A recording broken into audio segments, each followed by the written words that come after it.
অন্য ধর্মের প্রতি সব সময় ইসলাম সহনশীল, টলারেন্স। যদি আপনি দেখতে চান ইসলামের নবী বিশ্ব নবীর দিকে তাকান। আমরা তো সংখ্যালঘুদের রাইটস প্রোটেক্ট করার জন্য কত আইন বানাই, কত বৈঠক করি, কত সংবাদ সম্মেলন করি। বিষ্ণু সাল্লাল্লাহু আলাইহি ওয়াসাল্লাম সংখ্যালঘুদের রাইটস এর ব্যাপারে, অধিকারের ব্যাপারে যে কথা বলেছেন, শুনলে আপনি অবাক হয়ে যাবেন। আপনি নামাজি, আপনি মুসল্লি, আপনি হাজী সাহেব, তাহাজ্জুদ পড়তে পড়তে কপালে দাগ ফেলে দিছেন। আপনার প্রতিবেশী হিন্দু, ভাবছেন আমার তো পাওয়ার আছে, ওর জমিটা দখল করি। খবরদার। বিশ্বনবী বলেন, কোন সংখ্যালঘুর উপর যদি কেউ আক্রমণ করে, তার প্রাপ্য তাকে না দিয়ে যদি তাকে ঠকায়, তার উপর জুলুম করে, তার সম্পদ যদি কেড়ে নেয়, আমি নবী, তুমি মুসলিম হইতে পারো, মুসল্লি হইতে পারো, তার পক্ষে তোমার বিপক্ষে আল্লাহর দরবারে বাদী হয়ে দাঁড়াবো। এখানেই শেষ নয়, বিশ্বনবী বলেন, মান কাতালা মুআহাদান, বুখারীর বর্ণনা, মান কাতালা মুআহাদান লাম ইয়ারাহ রাইহাতাল জান্নাহ। অন্যায় ভাবে কোন মুসলিম যদি কোন সংখ্যালঘুরে হত্যা করে, জান্নাতে যাওয়া তো দূরের কথা, ওই মুসলিম জান্নাতের ঘ্রাণও পাবে না। যে আল্লাহ বিশ্বাস করে আর আখিরাতে বিশ্বাস করে, সেজন্য প্রতিবেশীর সাথে ভালো আচরণ করে। প্রতিবেশী আস্তিক হোক নাস্তিক হোক, প্রতিবেশী মুমিন হোক মুশরিক হোক, প্রতিবেশী হইলেই তার সাথে ভালো আচরণের দরকার আছে না নাই? আজকে যে টপিকের উপর আমি কথা বলবো, টপিকটা হচ্ছে peaceful coexistence and communal harmony, শান্তিপূর্ণ সহাবস্থান এবং সাম্প্রদায়িক সম্প্রীতি। আমাদের বাংলাদেশে সাম্প্রদায়িক সম্প্রীতি আছে না নাই? আবহমান কাল থেকে আমরা মুসলিম, হিন্দু, বৌদ্ধ, খ্রিস্টান, পাহাড়ি, নৃগোষ্ঠী মিলেমিশে একাকার, আমরা সবাই মিলে বাংলাদেশ। আমাদের পারস্পরিক সম্প্রীতি, ভালোবাসা, সৌহার্দ্যপূর্ণ আচরণ, বোঝাপড়া, এটা বেশ মজবুত। তবে মাঝে মাঝে আমাদের এই সম্প্রীতির ভেতরে অনেকে ফাটল ধরাতে চায়। আমরা যে সুখে আছি, শান্তিতে আছি, এটা অনেকের ভালো লাগে না। আমাদের মধ্যে সাম্প্রদায়িক সম্প্রীতি, সৌহার্দ্যপূর্ণ আচরণ, ভালোবাসা, এটা আবহমান কাল ধরে আছে। তার প্রমাণ, আমরা তাফসিরুল মাহফিলের আয়োজন করলে আমাদের হিন্দু ভাইরা ডিস্টার্ব করে না, ঠিক কিনা? এবং আমি যদি বলি হাত তোলেন, হিন্দু ধর্মের কারা কারা এসেছেন, কত শত কত হাজার যে হাত উঠবে, আপনি অবাক হয়ে যাবেন। আমি চাচ্ছি না হাত উঠাতে। So it's our responsibility to present our religion to our non-Muslim brothers and sisters. আমাদের অমুসলিম ভাই বোনদের কাছে ইসলামের সৌন্দর্য তুলে ধরা, এটা আমাদের দায়িত্ব। We all are the ambassador of Islam. আমরা প্রত্যেকে দায়িত্বশীল, আমরা প্রত্যেকে এক একজন ইসলামের অ্যাম্বাসেডর। আলহামদুলিল্লাহ বলেন। সো আমরা যেন ইসলামের বিউটিটাকে তুলে ধরতে পারি এবং এই যে সম্প্রীতি, এটাকে যেন আমরা অটুট রাখতে পারি। আদতে আদতে বাংলাদেশের ইতিহাস বলে আমাদের দেশে কোনো দাঙ্গা নাই, আছে? আমরা ভাই ভাই, আওয়াজ করে বলুন তো, আমরা কি ভাই ভাই? কিন্তু কিছু দুষ্ট লোক আছে, তারা আমাদের সম্পর্কের মধ্যে ফাটল ধরাতে চায়, মাঝে মাঝে ঝগড়া লাগাতে চায়। দেখবেন পত্রপত্রিকায় দেখা যায় বিভিন্ন ধর্মীয় উপাসনালয়গুলোতে হামলা চালানো হয়। এগুলো রাজনৈতিক উদ্দেশ্য প্রণোদিত, এগুলোর সাথে ইসলামের কোনো সম্পর্ক নাই। এজন্য এই দুর্বৃত্তদের ব্যাপারে আমাদের সাবধান থাকতে হবে, আমরা সংঘবদ্ধ থাকবো। এই যে আমাদের পিসফুল কোএক্সিস্টেন্স, শান্তিপূর্ণ সহাবস্থান, যেদিন হিন্দুদের পূজা অনুষ্ঠান, আমরা ওই দিন তাফসির মাহফিল করি না, ঠিক কিনা বলেন? যেদিন আমাদের তাফসিরুল কোরআনের প্রোগ্রাম, ওই দিন আমাদের হিন্দু ভাইরা ডিস্টার্ব করে না। সুবহানাল্লাহ। হিন্দুদের পূজা অনুষ্ঠানে আইন শৃঙ্খলা বাহিনীর পাশাপাশি মাদ্রাসার ছাত্ররা যে সেখানে পাহারা দেয়। গোটা পৃথিবীতে এই দৃষ্টান্ত আপনি পাবেন। মাদ্রাসার ছাত্ররা, তারা তো কোরআনের ধারক, তারা হাদিসের ধারক, তারা কেন মন্দির পাহারা দিবে? এই সম্প্রীতিকে ধরে রাখার জন্য, এই সৌহার্দ্যকে ধরে রাখার জন্য, আমাদের পারস্পরিক ভালোবাসাকে অটুট রাখার জন্য। এখন বলেন, আমাদের এই ভালোবাসা অটুট থাক, আমরা চাই কি চাই না? আল্লাহ এই দেশকে তুমি বরকতময় করো, বাংলাদেশকে তুমি শান্তিময় করো। প্রিয় ভাইরা, আমি বলেছিলাম আমার আলোচনার বিষয় হচ্ছে শান্তিপূর্ণ সহাবস্থান, সাম্প্রদায়িক সম্প্রীতি। আমরা দেখব ইসলাম আমাদেরকে কি কি দিক নির্দেশনা দেয়।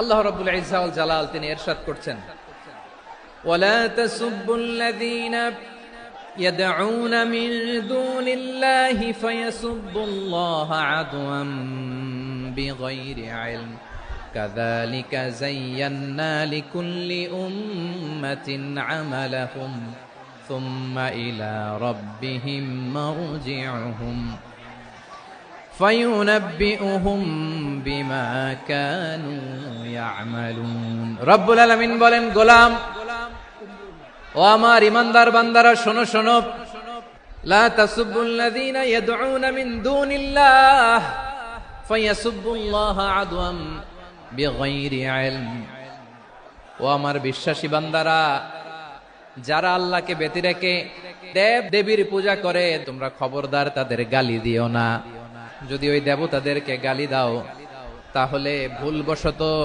শত্রুতাবশত তারা তোমাদের রব আল্লাহকে গালি দেবে ঠিক কি না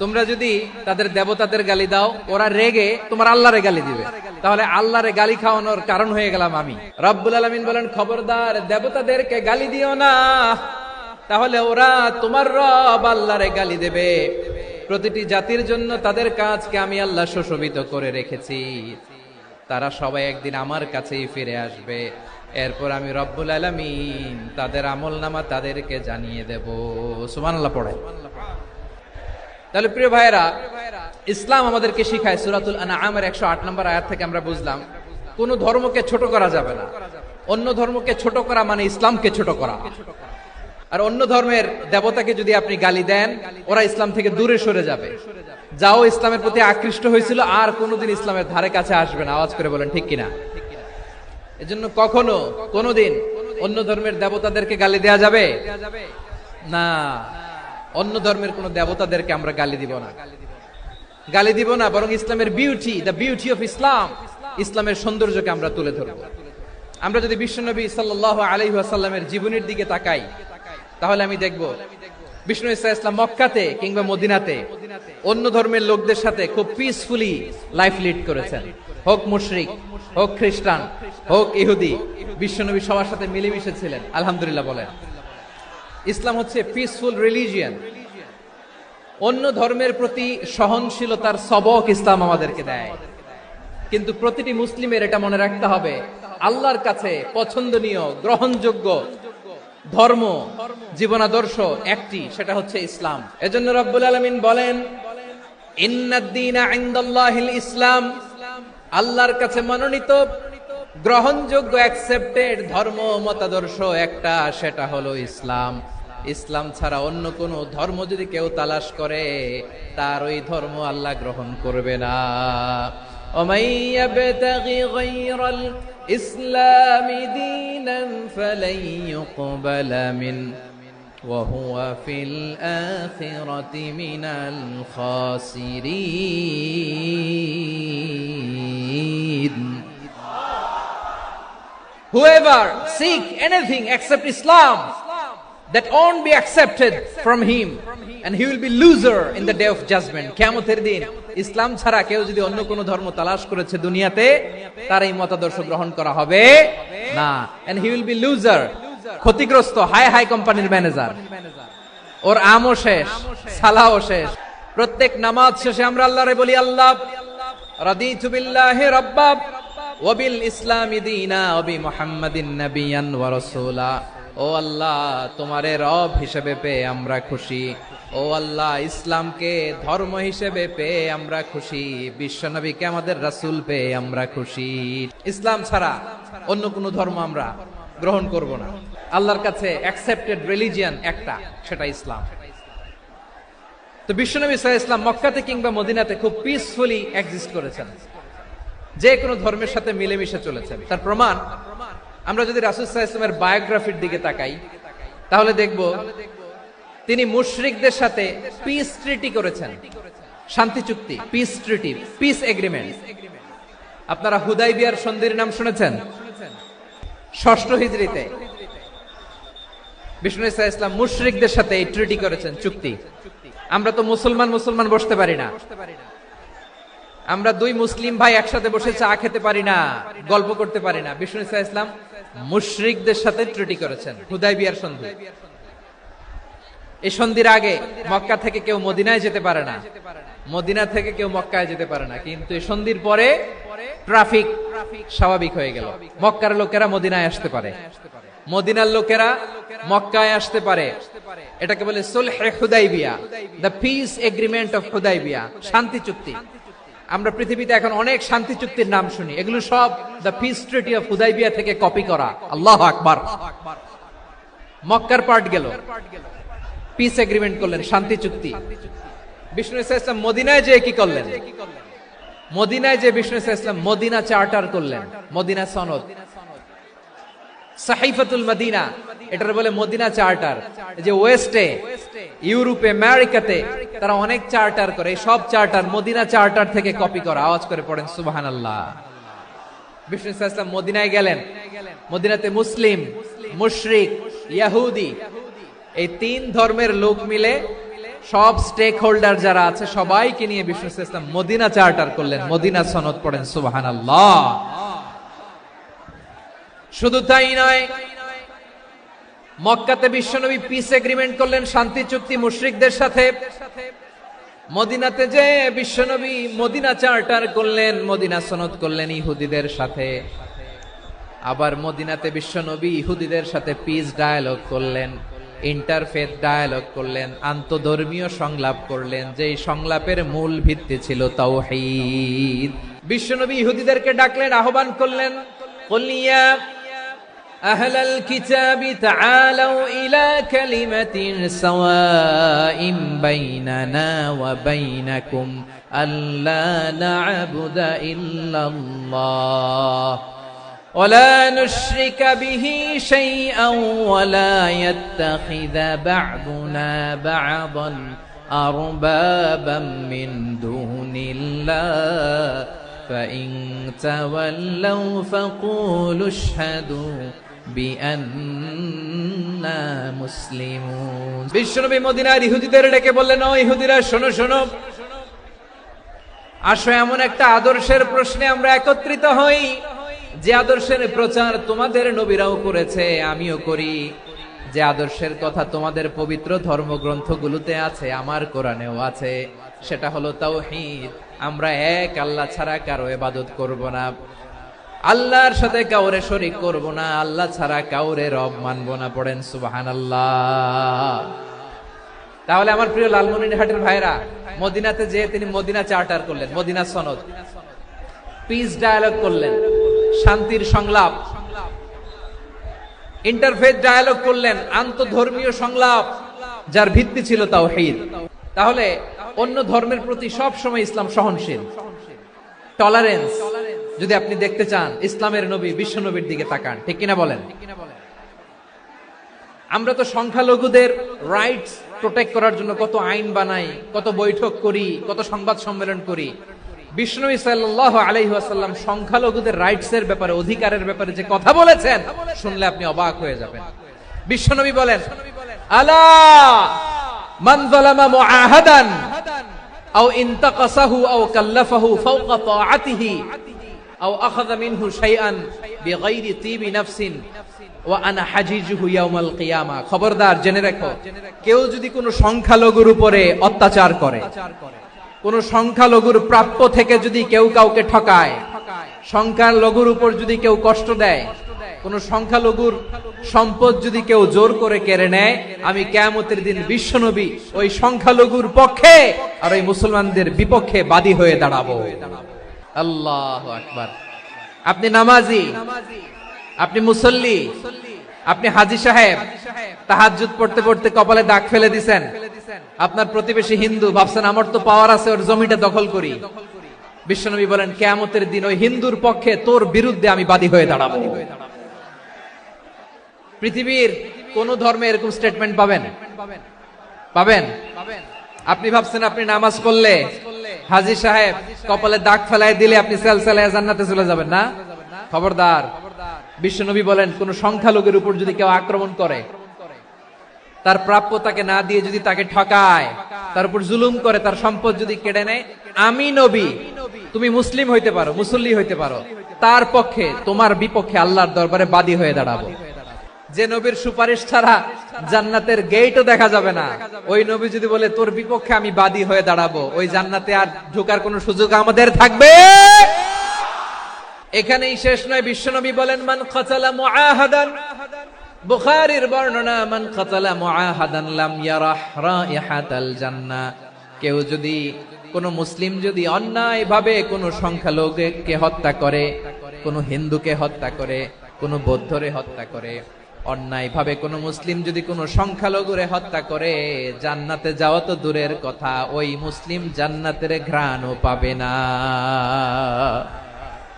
সহিহ বুখারীর বর্ণনা, মান কাতালা মুআহাদান লাম ইয়ারাহ রাইহাতাল জান্নাহ ওয়া ইন্না রিহাহা লা ইউজাদু মিন মাসিরাতি 40 আমা। যে জান্নাতের ঘ্রাণ 40 বছর দূরের রাস্তা থেকেই পাওয়া যায়। সুবহানাল্লাহ পড়েন। এত দূরে থাকতেই জান্নাতের ঘ্রাণ আপনার নাকে এসে ধাক্কা মারবে। বিশ্বনবী বলেন, যে ব্যক্তি কোন সংখ্যালঘুকে হত্যা করে জান্নাতে তো ঢুকতে পারবেই না, জান্নাতের ঘ্রাণও তার নাকে লাগবে না। পড়েন নাউযুবিল্লাহ। তাহলে সংখ্যালঘুদের ব্যাপারে ইসলামে অধিকার দেয়া আছে না নাই? এখানেই শেষ না, বিষ্ণু ইসলাম আপনার অমুসলিম প্রতিবেশীর সাথে ভালো আচরণ করতে বলেছে। আমাদের হয় না এটা মুসলিম পাড়া, ওটা বৌদ্ধ পাড়া, হয় না? অনেক সময় হয় না এটা আমাদের মুসলিম পাড়া, ওইটা হিন্দু পাড়া, এরকম আছে না নাই? হিন্দু যদি আপনার প্রতিবেশী হয় কি করবেন? ওরে কষ্ট দিবেন নাকি? কেন? ও তো হিন্দু, ও তো আমার আল্লাহরে ডাকে না, ওরে কষ্ট দিলে জায়েজ হবে না? খবরদার। বিষ্ণু ইসলাম বলেন, মান কানা ইউমিনু বিল্লাহ ওয়াল ইয়াউমিল আখির ফালিউকরিম জারাহ। যে আল্লাহ বিশ্বাস করে আর আখিরাতে বিশ্বাস করে, সেজন্য প্রতিবেশীর সাথে ভালো আচরণ করে। সুবহানাল্লাহ। কলিজা জুড়ায় যায় না আমার নবীর কথাগুলো শুনলে? যে আল্লাহ বিশ্বাস করে, যে আখিরাতে বিশ্বাস করে, সেজন্য প্রতিবেশীর সাথে ভালো আচরণ করে। এখানে বলছে মুসলিম প্রতিবেশী বলছে, নামাজি প্রতিবেশী বলছে, আল্লাহওয়ালা প্রতিবেশী বলছে না। প্রতিবেশী আস্তিক হোক নাস্তিক হোক, প্রতিবেশী মুমিন হোক মুশরিক হোক, প্রতিবেশী হইলেই তার সাথে ভালো আচরণের দরকার আছে না নাই? বিষ্ণু ইসলাম ওনার ইহুদি প্রতিবেশীর বাসায় যেতেন। কোন প্রতিবেশী? ইহুদি। এক ইহুদি কিশোর বিষ্ণু ইসলামের খেদমত করতে, ইহুদি ছেলে আমার নবীর খেদমত করতো, তারা ছিল নবীর প্রতিবেশী। তো অনেকদিন হয় ইহুদি ছেলেটা আসে না। বিষ্ণুনবী খোঁজ দিলেন, ঘটনা কি? একটা ইহুদি ছেলে না আমার খেদমতে আসতো, ছেলেটা কই? খোঁজ নিয়ে জানলেন ছেলেটা অসুস্থ। বিষ্ণু ইসলাম ওই ইহুদির বাড়িতে চলে গেলেন ওই ছেলেটাকে দেখা করার জন্য, ভিজিট করার জন্য। সুবহানাল্লাহ পড়বেন না? গেলেন, যে দেখে ইহুদি ছেলেটা মুমূর্ষ, জান যায় যায় ভাব, বিছানায় পড়ে আছে, তার বাবা দাঁড়ানো। বিশ্বনবী তার মাথার পাশে বসলেন, মাথায় হাত বুলিয়ে দিলেন, আর ছেলেটাকে বললেন আসলিম, হে ইহুদি ছেলে আসলিম, ইসলাম ধর্ম গ্রহণ করো। তো ছোট্ট ছেলে ভাবে আমরা ইহুদি, এখন ইসলাম ধর্ম গ্রহণ করলে আব্বা যদি বকা দেয়, ফানাযারা ইলা ওয়াজহি আবি, ছেলেটা তার বাবার চেহারার দিকে তাকালো, দেখি আব্বা কি কয়। আব্বা যদি বলে তাইলে ইসলাম ধর্ম গ্রহণ করবে। ইহুদি ছেলেটা তার বাবার দিকে যখন তাকালো, ওর বাবা বলে আতি আবুল কাসিম, আবুল কাসিম যা বলে তাই করো। আবুল কাসিম হচ্ছে বিষ্ণু ইসলামের একটা কুনিয়াত, উপনাম। আমার রাসূলের বড় ছেলের নাম ছিল কাসেম। যেমন দেখবেন আমাদের এলাকায় কারো ছেলের বড় ছেলের নাম যদি হয় আব্দুল্লাহ, এরা আব্দুল্লাহর বাপ বলে ডাকে।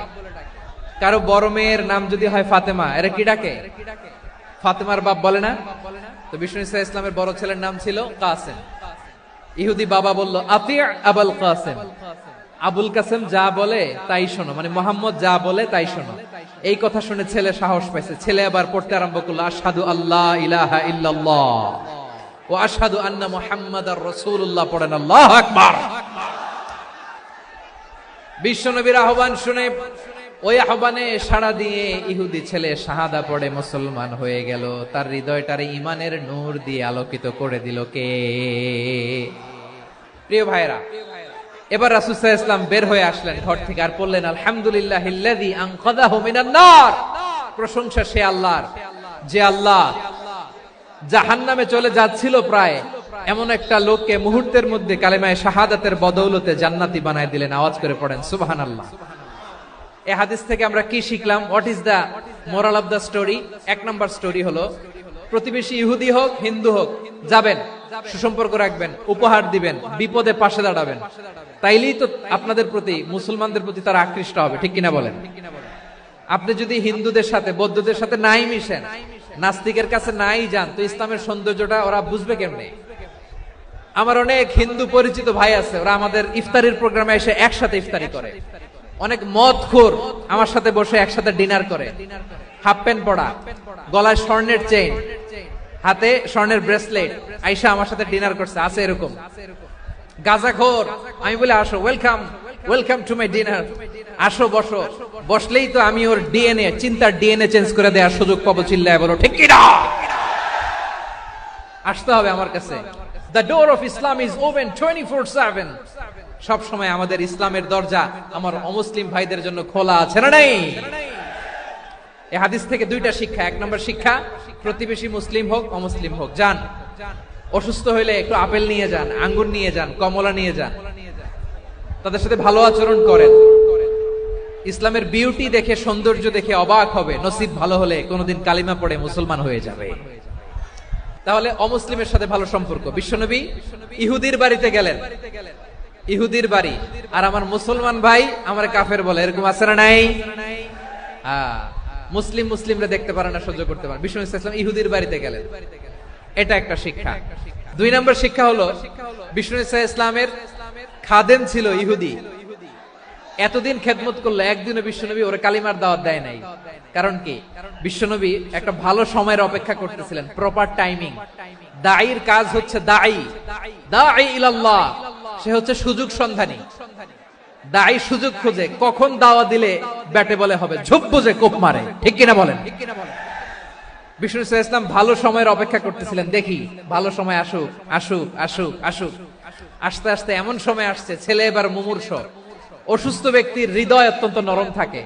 হসপিটালে যখন কেউ যায় তার হৃদয়টা বড্ড নরম থাকে, মৃত্যুর ভয়ে তার অন্তরটা নরম থাকে, ঠিক কিনা বলেন? এই প্রপার টাইমিং এর অপেক্ষা করতেছিলেন। যখনই টাইমিং পেয়েছেন, দাওয়াত দিলেন, পড়ো লা ইলাহা ইল্লাল্লাহ, সুবহানাল্লাহ পড়েন সবাই। তাহলে ইসলাম অমুসলিম প্রতিবেশীর সাথে ভালো আচরণ করতে বলে। ইসলাম অমুসলিম মাতা পিতার সাথেও ভালো আচরণ করতে বলে। মাতা পিতা যদি অমুসলিম হয়, তারা ফেলে দিতে পারবেন? অনেক হিন্দু ছেলে আমাদের হাতে শাহাদা পড়ে মুসলিম হয়, কিন্তু ওর মা মুসলমান হয় নাই, বাবাও হয় নাই, এরকম আছে না নাই? তো ও হয়েছে মুসলিম, মা বাপ হিন্দু, এখন মা বাপ কি বাদ? হ্যাঁ, মা বাপ বাদ দেয়া যাবে? যেই মা আপনার 9 মাস 8 মাস পেটে ধারণ করলো, আপনার মায়ের নার ছেঁড়া ধন, আপনি ওই মারে বাদ দিতে পারবেন? যে মায়ের বুকের তাজা দুধ খেয়ে আপনি আজকে বাড়ন্ত তাজা তরতাজা, মাকে তো বাদ দেয়া যায় না। وَقَضَى رَبُّكَ أَلَّا تَعْبُدُوا إِلَّا إِيَّاهُ وَبِالْوَالِدَيْنِ إِحْسَانًا। আল্লাহ বলে, অবধারিত দুইটা ভার্ডিক্ট তোমাদের জন্য, এক আল্লাহর ইবাদত করবা আর মা বাবার প্রতি ইহসান করবা। আদেশটা কার? মা বাবার প্রতি ইহসান করতে হবে। আমার মা হিন্দু হোক, ভালো আচরণ করতে হবে, বৌদ্ধ হোক, ভালো আচরণ করতে হবে। আমার যে সমস্ত হিন্দু ভাইয়েরা মুসলিম হয়েছে, তোমাদের মা বাবা এখনো মুসলমান হয় নাই, তাদের সাথে ভালো আচরণ করতে হবে। আপনাদের খেদমত নিজে করতে হবে, অথবা খেদমতের ব্যবস্থা করাই দিতে হবে। মান্থলি যে খরচ লাগে এটা দিতে হবে। আরে তুমি এখন মুসলিম, তোমার মা বাবা হিন্দু, এখনই তো সুযোগ ইসলামের সৌন্দর্য দেখানো। এখন মা বাবা যদি দেখে, আরে এটা হিন্দু থাকতে তো বদমাইশ ছিল, বেয়াদব ছিল, কি এমন ধর্ম সে গ্রহণ করলো যেটা গ্রহণের সাথে সাথে সে পাল্টে গেল, নসিব ভালো হইলে তারাও কালিমা পড়ে মুসলমান হয়ে যাবে। বিষ্ণু ইসলামের স্ত্রীর নাম ছিল আয়েশা রাদিয়াল্লাহু তাআলা আনহা, আবু বকর রাদিয়াল্লাহু তাআলা আনহুর মেয়ে। আবু বকর রাদিয়াল্লাহু তাআলা আনহুর আরেক মেয়ের নাম হচ্ছে আসমা। দুজনই আবু বকর রাদিয়াল্লাহু তাআলা আনহুর মেয়ে, আসমা আর আয়েশা, দুজন বোন, এক মায়ের না, বাবা এক, মা দুইজন। আয়েশা রাদিয়াল্লাহু তাআলা আনহার মায়ের নাম উম্মে রুমান, আর আসমা রাদিয়াল্লাহু তাআলা আনহার মায়ের নাম কুতাইলা বিনতে আব্দুল উজ্জা। আবু বকর রাদিয়াল্লাহু তাআলা আনহু 4টা বিয়ে করেছিলেন। তো একই ঘটনা ঘটেছে এই ফ্যামিলিতে। আসমা ইসলাম ধর্ম গ্রহণ করে মুসলিমা, কিন্তু তার মা কুতাইলা মুশরিকা। তার মানে মেয়ে মুসলিম, মা অমুসলিম। ভেজাল আছে না নাই? কিন্তু কুতাইলা আর ধৈর্য ধারণ করতে পারে না। নার ছেড়া ধন, কলিজার টুকরা ধন, কলিজার টুকরা সন্তান আসমারে দেখতে বড্ড মন চায়। সাইয়েদনা আসমা রাদিয়াল্লাহু তাআলা আনহা মক্কা থেকে হিজরত করে মদিনায় চলে গেলেন হুদাইবিয়ার পর। যখন মক্কা মদিনার ট্রাফিক স্বাভাবিক হলো, মক্কার লোক মদিনায় যায়, মদিনার লোক মক্কায় আসে। কুচাইলা কলিজার টুকরা সন্তান আসমারে দেখার জন্য কিছু উপহার নিয়ে বিশাল মরুপথ পাড়ি দিয়ে মক্কা থেকে মদিনায় যায়। সুবহানাল্লাহ বলেন। এখন মা আসছে মেয়ের সাথে দেখা করতে, মেয়ে তো আর দেখা দেয় না। মেয়ে ভাবছে আমার মতো মুশরিকা অপবিত্রা, তার সাথে কি দেখা দেয়া যাবে? বিশ্বনবীর দরবারে চলে গেলেন। কি সৌভাগ্যবান ছিল তারা, মাসলা জানার দরকার হলেই নবীর দরবারে চলে যেত। ঘরে বউয়ের সাথে ঝগড়া হলে নবীর দরবারে চলে যেত। অনেক সাহাবী বলে আমার পেটে ক্ষুধা লাগলো আমি নবীর কাছে চলে যেতাম, কারণ নবীর চেহারার দিকে তাকালেই আমার পেটের ক্ষুধা মিটে যেত। সাইয়েদনা আসমা রাদিয়াল্লাহু তাআলা আনহা বিশ্বনবীর কাছে চলে গেলেন, যে বললেন ইয়া রাসূলুল্লাহ ইয়া হাবিবাল্লাহ ইন্না উম্মি কাদিমাতুন ইলাইয়া ওয়া হিয়া রাগিবা। আমার মা মক্কা থেকে অনেক দূর মরুর পথ পাড়ি দিয়ে উপহার সামগ্রী নিয়ে মদিনায় আমার সাথে দেখা করতে এসেছে গো নবী। আমার জানতে বড্ড ইচ্ছে হয় আমি আমার মুশরিকা দেখা করতে পারবো কিনা।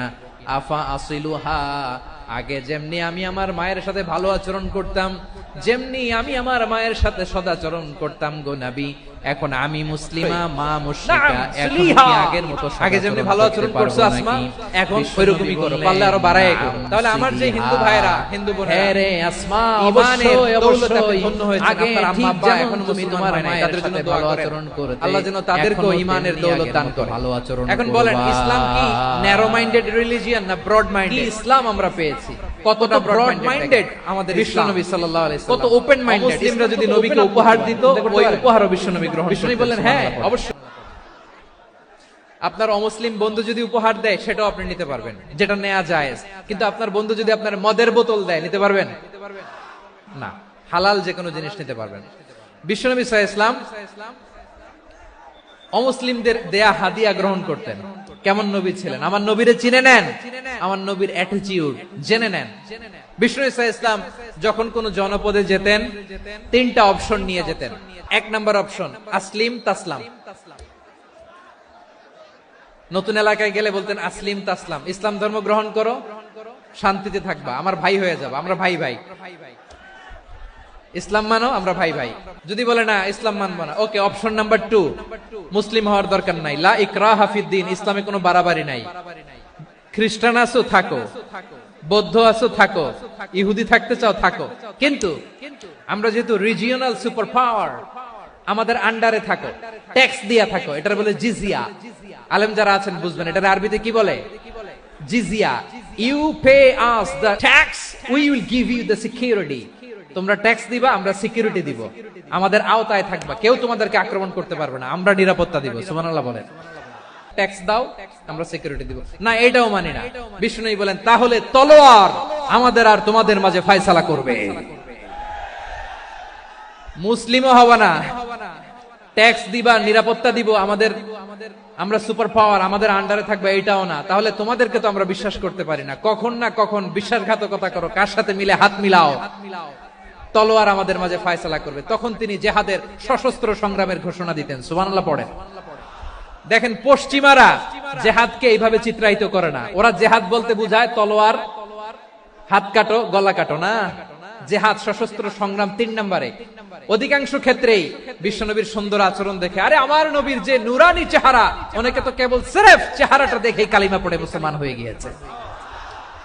যারা মুসলিম হয় নাই তারা তাদের ইসলামেই বলবৎ ছিল, ট্যাক্স দিয়ে ইসলামের আন্ডারে ছিল। যারা এটাও মানে নাই ওইটাও মানে নাই তাদের বিরুদ্ধে জেহাদ। বিষ্ণু ইসলাম 7ম হিজরিতে যখন খায়বার বিজয়ের পরে ইসলাম রিজিওনাল সুপার পাওয়ার হিসেবে আত্মপ্রকাশ করলো, বিশ্বনবী চিঠি লিখলেন অন্যান্য সুপার পাওয়ারের কাছে, রাষ্ট্রীয় চিঠি লেখে এক রাষ্ট্রপ্রধান আরেক রাষ্ট্রপ্রধানের কাছে। এই যে 24-এর ছাত্র নাগরিক অভ্যুত্থানে, এই অভ্যুত্থান যখন শুরু হয় আমি তখন সাউথ আফ্রিকাতে।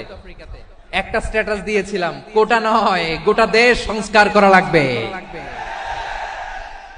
আমাদের ইউনাইটেড আরব আমিরাতের বাংলাদেশি ভাইরা তারা সেখানে রাস্তায় নেমে এসেছিল, জানেন? ওইখানে ডেমনস্ট্রেশন করা যায় না, সেখানকার সরকার তাদেরকে যাবজ্জীবন দিয়েছিল। তখন আমাদের এই যে প্রধান উপদেষ্টা ডক্টর মোহাম্মদ ইউনূস সরাসরি G2G বলে, এটারে G2G, government to government, G2G, উনি চিঠি লিখলেন যে তাদেরকে, ইউর হাইনেস, হে সম্মানিত আমির, আপনি আমার এই চিঠির কারণে আমার সম্মানে এই 53 জন বাংলাদেশিকে মাফ করে দেন। এই চিঠির বদৌলতে বেকসুর খালাস পেয়ে গিয়েছিল আমাদের ভাইরা, জানেন না এই ঘটনা আপনারা? তাহলে গভর্নমেন্ট টু গভর্নমেন্ট চিঠি দেওয়া হয়। সপ্তম হিজরিতে বিষ্ণু ইসলাম সব সুপার পাওয়ারের কাছে চিঠি দিলেন, রোমান সম্রাটের কাছে, পারস্য অধিপতির কাছে, মিশরের অধিপতির কাছে, সবার কাছে চিঠি লিখলেন। চিঠির ভাষা ছিল এরকম, মিন মুহাম্মাদিন রাসূলিল্লাহ ইলা মুকাওকিস আযীমিল কিবত, মুহাম্মদ রাসূলুল্লাহর পক্ষ থেকে মিশরের বাদশার কাছে, আসলিম তাসলাম, ইসলাম মানো শান্তিতে থাকবা, সালামুন আলা মান ইত্তাবাআল হুদা, শান্তি তার জন্য যে হেদায়েতের অনুসরণ করে। সুবহানাল্লাহ পড়েন। তো এই চিঠি অনেকে ভালোভাবে রিসিভ করেছে, অনেকে এই চিঠি পাওয়ার পরে নবীর কাছে আবার ইন রিটার্ন উপহার পাঠিয়েছে। মিশরের বাদশা মুকাওকিস তিনি বিশ্বনবীকে বিশাল এক উপহারের ডালি পাঠিয়েছেন। মিশরের বাদশা মুকাওকিস ছিলেন ধর্মে খ্রিস্টান। কি উপহার দিয়েছিল আমার নবীকে? 1000 স্বর্ণমুদ্রা। দুইটা খ্রিস্টান দাসী, একজনের নাম মারিয়া বিনতে শামউন আল কিবতিয়া, আরেকজনের নাম সিরিন বিনতে শামউন আল কিবতিয়া। একজন খ্রিস্টান দাস 20 থান কাপড় জামা বানানোর জন্য, আমরা নবী যেন সেলাই করে জামা বানাতে পারে এজন্য 20 থান কাপড়।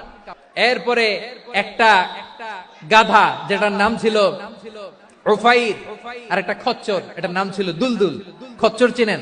গাধা আর ঘোড়ার ক্রসিং এ যে প্রাণীটা দুনিয়াতে আসে ওটার খচ্চর বলে। তো এই যে সুপার পাওয়ার খ্রিস্টান বাদশার কাছে নবী চিঠি লিখলেন, ওই খ্রিস্টান বাদশা আমার নবীকে উপহার দিল, বিশ্বনবী এই উপহারগুলো সানন্দে গ্রহণ করেছে। তাহলে অমুসলিম কেউ যদি আপনাকে উপহার দেয়, হালাল উপহার হলে আপনি গ্রহণ করতে পারবেন। অনুরূপ ভাবে পারস্যের বাদশা, রোম সম্রাট বিশ্বনবীকে উপহার পাঠিয়েছেন, আমার নবী সবগুলো উপহার গিফট গ্রহণ করেছেন। আম্মাজান আয়েশার কাছে মাসালা জানতে চায় মেয়েরা, হে আম্মাজান, অগ্নি উপাসকেরা তাদের ঈদের দিন নওরোজের সময় আমাদেরকে পাখি দেয়, নেওয়া যাবে? উনি বললেন, ওরা জবাই করে দিলে নেওয়া যাবে না, কিন্তু ওরা যদি ফলমূল এরকম খাবার দেয় এগুলো নেওয়া যাবে। তার মানে অমুসলিমদের দেয়া উপহার এটা গ্রহণ করা যায়। শুধু তাই নয়, বিষ্ণু ঈসা ইসলাম অমুসলিমদের সাথে আর্থিক লেনদেনও করেছেন, ফিনান্সিয়াল ডিলিং করেছেন। অমুসলিমদের সাথে প্রয়োজনে আপনি ফিনান্সিয়াল ডিলিং করতে পারবেন। আমরা প্রায় দেখি বাজারের মিষ্টির দোকানগুলো আমার হিন্দু ভাইদের, তারপরে যে বারবার শপ, চুল কাটে যে নাপিত, অধিকাংশ নাপিতের দোকানে কারা? আমার হিন্দু ভাইরা। আপনি চুল কাটতে পারবেন কিনা? পারবেন। তার দোকান থেকে দই মিষ্টি কিনতে পারবেন কিনা? হ্যাঁ, আমার মুসলিম ভাইয়ের দোকান থাকলে ওইটারে আমি বেশি প্রায়োরিটি দিব, ঠিক কিনা? কিন্তু যদি তাদের সার্ভিস নিতে চান, প্রোডাক্ট নিতে চান, পারবেন। তার দলিল সহিহ বুখারী, আম্মা জান আয়েশা রাদিয়াল্লাহু তাআলা আনহা বলেন, ইশতারা রাসূলুল্লাহ সাল্লাল্লাহু আলাইহি ওয়াসাল্লাম মিন ইয়াহুদিয়িন তুআমান ওয়া রাহানাহু দিরআহু মিন হাদিদ। রাসূল সাল্লাল্লাহু আলাইহি ওয়াসাল্লাম এক ইহুদির কাছ থেকে, কার কাছ থেকে? আমার নবী, পেয়ারা নবী এক ইহুদির কাছ থেকে জব কিনেছিল, জব, বার্লি, যেটা দিয়ে রুটি বানায়। ওই জবের দাম দেওয়ার টাকা পয়সা নবীর কাছে ছিল না, ফলে নবী ওনার একটা পোশাককে মর্গেজ রেখেছিলেন, মর্গেজ, বন্ধক, যে এখন এটার দাম দিতে পারবো না, কয়েক কেজি বার্লি নিয়ে যাই আর বন্ধক হিসেবে আমার জামাটা রেখে গেলাম, যেদিন দাম দিব ওই দিন জামাটা ছুটায় নিয়ে যাব। দিরআহু মিন হাদিদ, লোহার তৈরি বর্ম, মানে যুদ্ধের পোশাক, লোহা দিয়ে বানানো। বিশ্বনবী বললেন, কয়েক কেজি জব দাও, টাকাটা পরে দিব, এখন টাকা নাই, বন্ধক হিসেবে, মর্গেজ হিসেবে আমার জামা রেখে গেলাম, যখন টাকা দিব জামা ছুটায় নিব। এ থেকে বোঝা গেল অমুসলিমদের সাথে ফিনান্সিয়াল ডিলিং করা যায়, অর্থনৈতিক লেনদেন করা যায়, কেনাবেচা করা যায়, প্রোডাক্ট কেনা যায়। এমনকি আমাদের মসজিদে নববীতে বারান্দায় আপনারা একটা অটোমেটিক ফ্লাইং আমব্রেলা দেখছেন? সূর্য যখন বাড়ে মসজিদে নববীর বারান্দায় ইয়ার্ডের মধ্যে অটোমেটিক্যালি কিছু আমব্রেলা আছে, শাঁ করে খুলে যায়, আর সূর্যের তাপ লাগে না। আবার সন্ধ্যাবেলায় এই আমব্রেলা গুলো ওরা ক্লোজ করে ফেলে, দেখছেন? এই মসজিদে নববীকে সর্বোচ্চ উন্নত মানের কনস্ট্রাকশন ইনফ্রাস্ট্রাকচার ডেভেলপ করার জন্য কর্তৃপক্ষ কিছু অমুসলিম ইঞ্জিনিয়ারের ডিজাইনারের সহায়তা নিয়েছিল। সুবহানাল্লাহ বলেন। কোন দলিলের ভিত্তিতে? এই দলিলের ভিত্তিতে যে বিষ্ণু ঈসা ইসলাম অমুসলিমদের সাথেও লেনদেন করেছেন। আওয়াজ করে বলতে হবে আল্লাহু আকবার। শুধু তাই নয়, ইন কেস অফ ইমার্জেন্সি, প্রয়োজনে ইসলামের খাতিরে ইসলামকে সামনের দিকে এগিয়ে নিয়ে যাওয়ার জন্য অমুসলিমদের সাপোর্ট নেওয়া জায়েজ আছে। সুবহানাল্লাহ বলেন। অমুসলিমদের সাপোর্ট নেয়া, তাদের থেকে অর্থ নেয়া, পলিটিক্যাল সাপোর্ট, পলিটিক্যাল অ্যাসাইলাম নেওয়া জায়েজ আছে। আমাদের অনেক বিশ্ববরেণ্য দায়ীরা আমেরিকায় অস্থায়ীভাবে অ্যাসাইলাম নিয়ে থাকে, নিজের দেশে গেলে ফাঁসিতে ঝুলাই দিবে। যুগ যুগ ধরে দায়ীদের উপর এরকম অত্যাচার আর নির্যাতন আছে না নাই? মিশরের অনেক দায়ীরা পাশ্চাত্যে যেয়ে থাকে। এই যে তারা পলিটিক্যাল অ্যাসাইলাম নিয়ে থাকে, রাজনৈতিক আশ্রয়, এটা জায়েজ আছে না? এটা যে জায়েজ আছে তার প্রমাণ স্বয়ং বিশ্বনবী সাল্লাল্লাহু আলাইহি ওয়াসাল্লাম পলিটিক্যাল সাপোর্ট নিয়েছিলেন অমুসলিমদের কাছ থেকে। আমার ভাইরা, বিশ্বনবীর বয়স তখন প্রায় 51 বছর। কত বছর? বিশ্বনবীর সবচেয়ে কাছের মানুষ খাদিজা রাদিয়াল্লাহু তাআলা আনহা ইন্তেকাল করেছেন। বিশ্বনবী বড্ড কষ্ট পেলেন, হৃদয়টা ভেঙে খান খান। যিনি ঘরের ভেতরে বিশ্বনবীকে সান্ত্বনা দিতেন, ভালোবাসা দিতেন, বাইরে গেলে কুরাইশরা বকাঝকা করে, অত্যাচার করে, কিন্তু আম্মাজান খাদিজা রাদিয়াল্লাহু তাআলা আনহা ঘরটারে এমন শান্তির নীড় বানায় রেখেছেন, এই ঘরের ভিতরে ঢুকলে বিশ্বনবীর কলিজাটা ঠান্ডা হয়ে যেত। এজন্য রব্বুল আলামিন বলেন, খাদিজা, ও আমার বান্দি খাদিজা, জান্নাতে এমন স্পেশাল একটা ঘর আমি তোমার জন্য রেডি করে রেখেছি। ওই ঘরের মধ্যে কোনো আওয়াজ নাই, ওই ঘরের মধ্যে কোনো নয়েজ নাই, ওই ঘরে কোনো বিশৃঙ্খলা নাই। কারণ মক্কার জমিনে আমার নবী কুরাইশদের বিশৃঙ্খলা, নয়েজ আর ঝামেলাগুলোকে উপেক্ষা করে যখন তোমার ঘরের ভিতরে ঢুকতো, ঘরটারে তুমি শান্তির নীড়, ঠান্ডা, নীরব, নিস্তব্ধ, নিঝুম আর শান্তির নীড় বানিয়ে রেখেছো। এজন্য জান্নাতে স্পেশাল একটা শান্তির নীড় আমি তোমারে উপহার দেব। ওই প্রিয়তমা স্ত্রী খাদিজা ইন্তেকাল করলেন, বিশ্বনবীর হৃদয় ভেঙে খান খান। আবার ওনার চাচা আবু তালেব ইন্তেকাল করলেন, যিনি পলিটিক্যাল শেল্টার দিতেন নবীকে। আবু তালেবের ভয়ে, বিশ্বনবীর এই চাচার ভয়ে কোন মুশরিক নবীর গায়ে হাত দেওয়ার সাহস পায় নাই। এখন স্ত্রীও নাই, চাচাও নাই, নবীকে আশ্রয় দেওয়ার কেউ নাই। নবীর চারদিকে অন্ধকার, নবী এখন কই যাবেন? আমার পেয়ারা নবী নতুন স্টেশন খুঁজতেছেন, নতুন দাওয়াতি প্ল্যাটফর্ম খুঁজতেছেন। তিনি যায়েদ বিন হারেসা রাদিয়াল্লাহু তাআলা আনহুকে নিয়ে মক্কার পাশের একটা নেইবরিং সিটি তায়েফে চলে গেলেন দিনের দাওয়াত দেওয়ার জন্য। নাকি জমি কিনতে গেছিলেন? দুনিয়ার যশ খ্যাতির জন্য, নিজের কোনো লাভের জন্য? তায়েফবাসীদেরকে জাহান্নামের আগুন থেকে বাঁচানোর জন্য। আওয়াজ করে বলতে হবে ঠিক কিনা? বিশ্বনবী বিশাল মরুপথ, পাহাড়ি পথ পাড়ি দিয়ে তায়েফের মরুজমিনে গেলেন কোরআনের দাওয়াত নিয়ে, ইমানের দাওয়াত নিয়ে।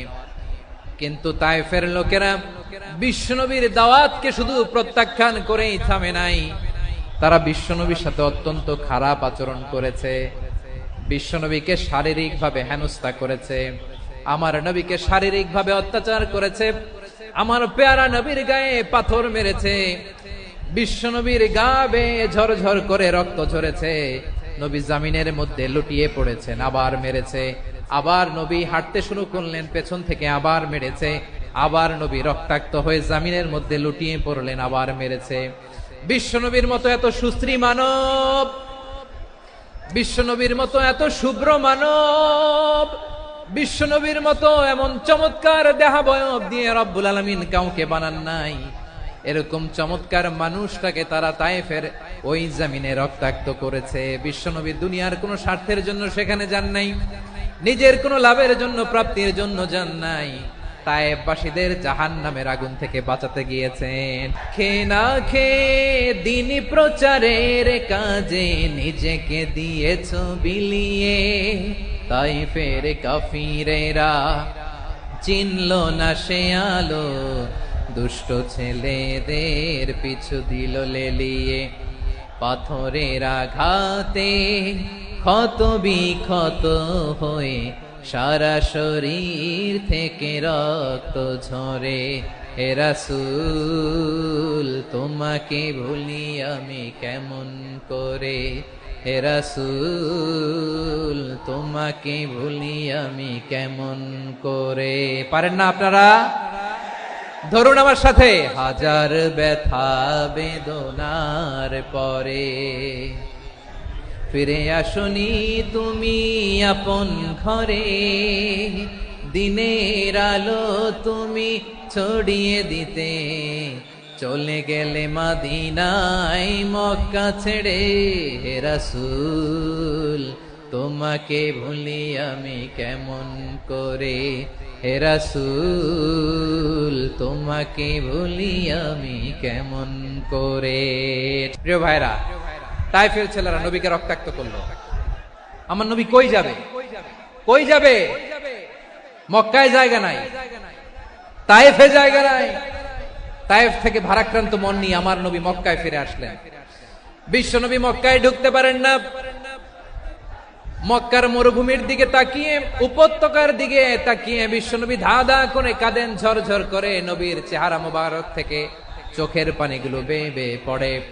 আমার জন্মস্থান, আমার শৈশব, কৈশোর, যৌবন কেটেছে এই মক্কায়। আমার এলাকায় আমি ঢুকতে পারি না। বিশ্বনবী মক্কার অনতি দূরে দাঁড়িয়ে জায়েদকে পাঠালেন, জায়েদ যাও দেখো কেউ আমাকে সাপোর্ট করার মতো আছে কিনা, যাও অমুকের কাছে যাও। জায়েদ গেলেন, তারাও প্রত্যাখ্যান করে ফিরিয়ে দেয়। বিশ্বনবী বললেন যাও অমুক লোকের কাছে যাও, তিনিও প্রত্যাখ্যান করে ফিরিয়ে দিলেন। কেউ বিশ্বনবীকে আশ্রয় দিতে রাজি হয় না। নিজ জন্মভূমিতে বিতাড়িত বিশ্বনবী, সর্বশেষ বিশ্বনবী বললেন যাও মুতঈম ইবনে আদির ঘরে যাও। মুতঈম ইবনে আদি মুশরিক, তার কাছে যাও। গেলেন, মুতঈম ইবনে আদি রাজি হয়ে গেল। দেখেন, অনেক বিপদের সময়ও আমি নিজে সাক্ষী, সামাজিক ভাবে, রাজনৈতিক ভাবে কত ঝঞ্ঝা, কত ষড়যন্ত্র, কত কনস্পাইরেসি পারি দিয়ে আমাদেরকে সামনে এগিয়ে যেতে হয়।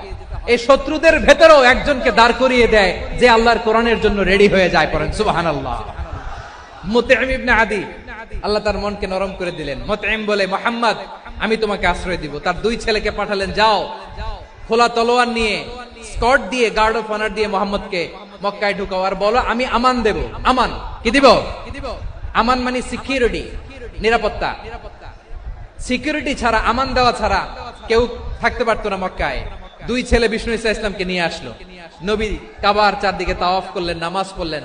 আবু জাহেল, উতবা, শাইবা, ওয়ালিদ ইবনে মুগীরা সবাই দেখে, কেউ কিছু করতে পারে না। কারণ মুতঈম ইবনে আদি ঘোষণা দিয়েছেন আমি মুহাম্মদকে আমান দিয়েছি, মুহাম্মদের গায়ে যেন কেউ স্পর্শ না করে। আওয়াজ করে পড়েন সুবহানাল্লাহ। নবীর এই বিপদ কালে মুহূর্তে মুতঈমের হৃদয়টারে নরম করে দিল কে? এই মুতঈম কি মুসলিম ছিল না মুশরিক? তাহলে মুশরিকের কাছ থেকে নবী পলিটিক্যাল অ্যাসাইলাম, আধুনিক রাষ্ট্রবিজ্ঞানের ভাষায় পলিটিক্যাল অ্যাসাইলাম, যেটাকে বলে রাজনৈতিক আশ্রয়, উনার আমান বা নিরাপত্তার এই ঘোষণায় তিনি মক্কায় ঢুকলেন। যতদিন নিরাপত্তা ছিল ছিলেন। মুতঈম যখন মারা গেল, বিষ্ণু ইসলাম হিজরত করে মদিনায় চলে গেলেন। সুবহানাল্লাহ। কিন্তু মুতঈম যে বিশ্বনবীর উপকার করছে এটা বিশ্বনবী ভুলে নাই। আমাদের অনেকে আছে উপকার করার পরে আর খেয়াল থাকে না, এরকম আছে না নাই? আমার নবী ভুলে নাই। বদরের প্রান্তরে 70 জন কাফেরকে যখন বন্দী করে বিশ্বনবীর সামনে হাঁটু গেড়ে দাঁড় করানো হলো, বসানো হলো, 70 জন কাফের। কয়জন? বিশ্বনবী তাদের দিকে তাকিয়ে বললেন, সহিহ বুখারীর বর্ণনা, লাউ কানাল মুতঈম ইবনে আদি হাইয়ান সুম্মা কাল্লামানি হাউলাইন নাথনা লা তারাকতুহুম লাহু। বদরের প্রান্তরে 70 জন বন্দী কাফিরের দিকে তাকিয়ে আমার নবী বললেন, আজকে মুতঈম ইবনে আদি যদি বেঁচে থাকতো আর তোমাদের 70 জনের ব্যাপারে যদি মুতঈম এক বাক্যে একটা সুপারিশ করত, তার সম্মানে আজকে তোদের সবাইকে আমি মাফ করে দিতাম। বিশ্বনবী মুতঈমের এই সাহায্যের কথা বলে নাই। 70 জন মুশরিক হাঁটু গেড়ে বসা, নবী চাইলে এখনই এক্সিকিউশন অর্ডার দিতে পারে।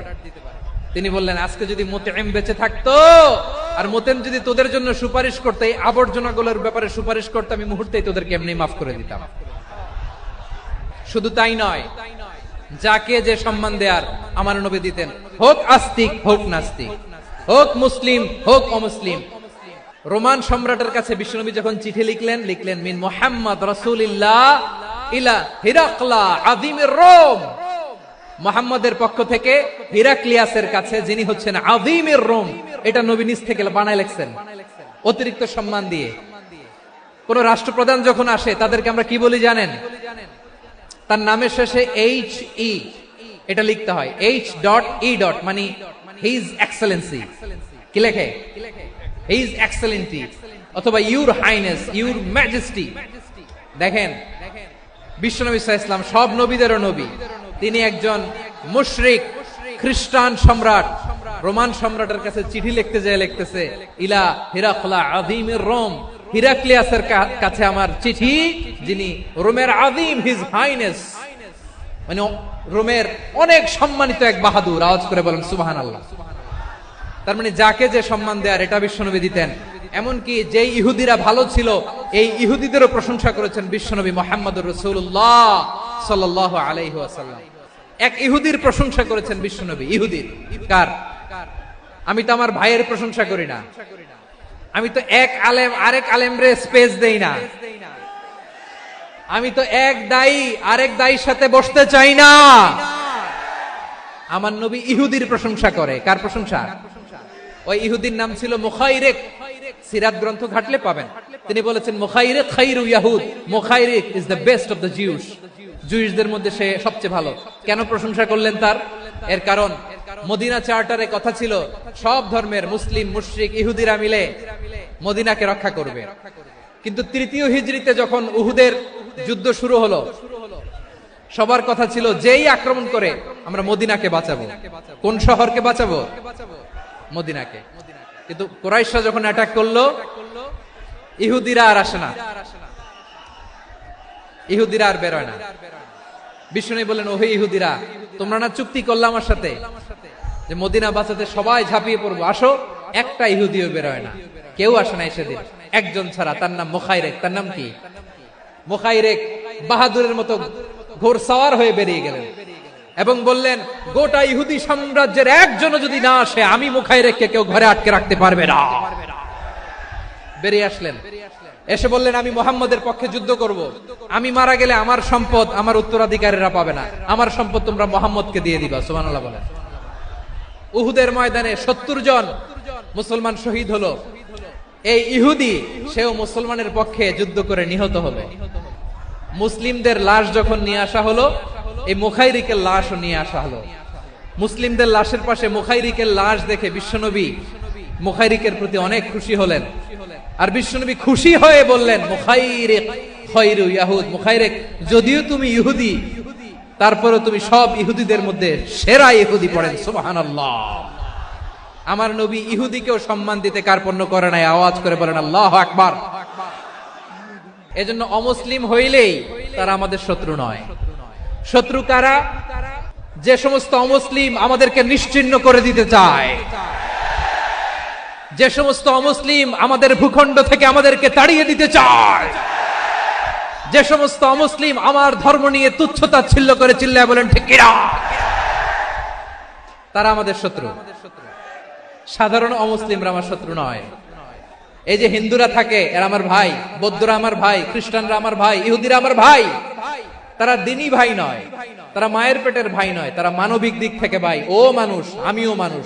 ইসলাম মানুষকে সম্মান করে। সাধারণ অমুসলিম আমাদের শত্রু নয়। আপনি জানেন নিউ ইয়র্কে, আমি তো নিউ ইয়র্কে ছিলাম অনেকদিন, ওখানে ফিলিস্তিনিদের পক্ষে যখন আমরা মিছিল করেছি, অনেক ইহুদি আমাদের সাথে মিছিলে দাঁড়িয়েছে। কারণ ওরাও জানে এই ভূখণ্ড ফিলিস্তিনিদের ভূখণ্ড। আওয়াজ করে বলো লালমনিরহাট ঠিক কিনা। তো তারা কি আমাদের শত্রু? না। অনেক খ্রিস্টান আমাদের সাথে আমাদের স্বার্থ রক্ষায় আমাদের পাশে দাঁড়িয়েছে। খেয়াল রাখবেন, হিন্দু আর হিন্দুত্ববাদ এক নয়, ইহুদি ধর্ম আর জায়নিজম এক নয়।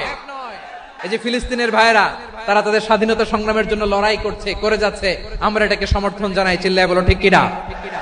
কাশ্মীরের ভাইয়েরা স্বাধীনতার জন্য সংগ্রাম করছে, আমরা সেই সংগ্রামকে সমর্থন জানাই। যারাই আমাদের ইসলামকে নিশ্চিহ্ন করতে চায়, তাদের বিরুদ্ধে আমাদের সংগ্রাম। ওই সমস্ত দুর্বৃত্তদের সাথে আমাদের কোনো সম্পর্ক নাই। আমরা যদি ঐক্যবদ্ধ থাকতে পারি, ওই দুর্বৃত্তরা চান্স পাবে না। আবু তালেব নবীর চাচা, মুশরিক, মারা গিয়েছে মুশরিক অবস্থায়, কিন্তু আজীবন আমার নবীকে আগলে রেখেছে। আমার নবীকে সাপোর্ট করেছে, ভালোবেসেছে। আবু জাহেলও মুশরিক, মারা গিয়েছেও মুশরিক হিসেবে, আজীবন আমার নবীর বিরুদ্ধাচারণ করেছে। আবু জাহেলের শক্তি, সামর্থ্য, স্ট্র্যাটেজি, প্ল্যান সব আমার নবীর বিরুদ্ধে ছিল। এই আবু জাহেলের কারণে একটা দিন শান্তিতে আমার নবী মক্কায় ঘুমাতে পারে নাই। চিল্লায় বলেন ঠিক কিনা? এজন্য রব্বুল আলামিন বলেন, লা ইয়ানহাকুমুল্লাহু আনিল্লাযীনা লাম ইউকাতিলুকুম ফিদ-দীনি ওয়া লাম ইখরিজুকুম মিন দিয়ারিকুম আন তাবাররুহুম ওয়া তুকসিতু ইলাইহিম ইন্নাল্লাহা ইউহিব্বুল মুকসিতিন।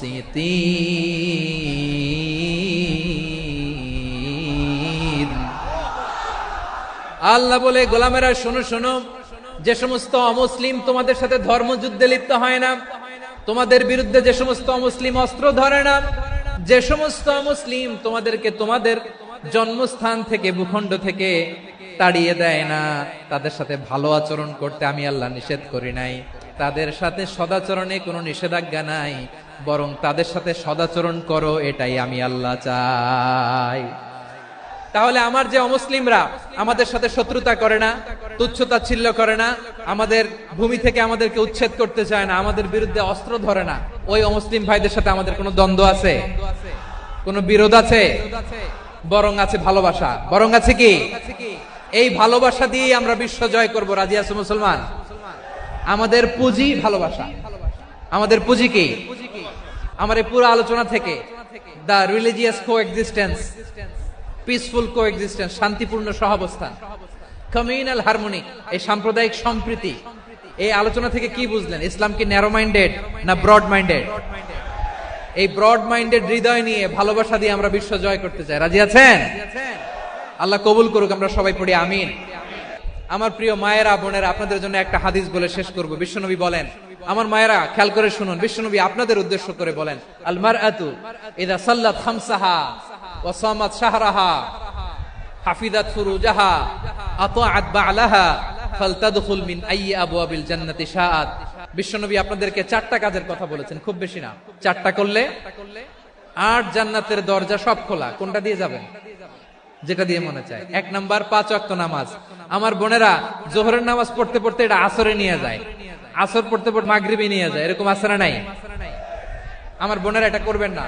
ইন্নাস সালাতা কানাত আলাল মুমিনিনা কিতাবাম মাওকুতা, সময় মতো পড়বেন। সামাত শাহরা, রমাদানের রোজাগুলো রাখবেন। হাফিজাত ফুরুজাহা, যে নারী তার চরিত্রকে হেফাজত করে, তার প্রাইভেট হেফাজত করে, তার লজ্জাস্থান হেফাজত করে। ও মায়েরা, আপনার এই গর্ভ যে কত দামি আপনি জানেন না। আপনার এই গর্ভ থেকে জন্মাবে আগামীর সালাহুদ্দিন আল আইয়ুবী।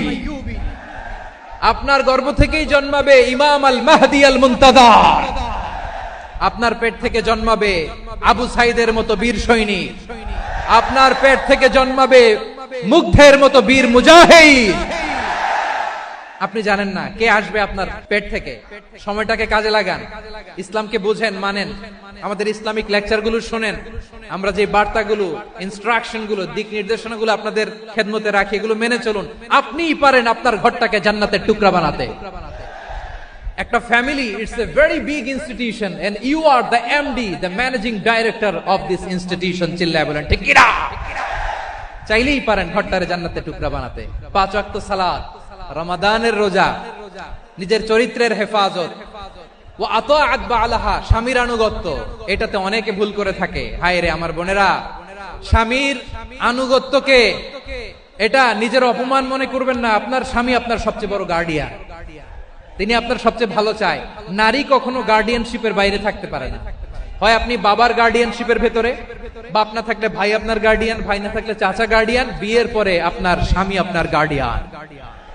শরিয়া সম্মত স্বামীর আদেশগুলো আপনি মেনে চলবেন, কিন্তু শরিয়া বিরুদ্ধ কোনো আদেশ মানতে আপনি বাধ্য নয়। এই 4টা কাজ যদি কোন নারী করে, বিশ্বনবী বলেন জান্নাতের 8টা দরজা খোলা। তোমার যেটা দিয়ে মনে চায় সেটা দিয়ে জান্নাতে তুমি এন্ট্রি নিতে পারবা।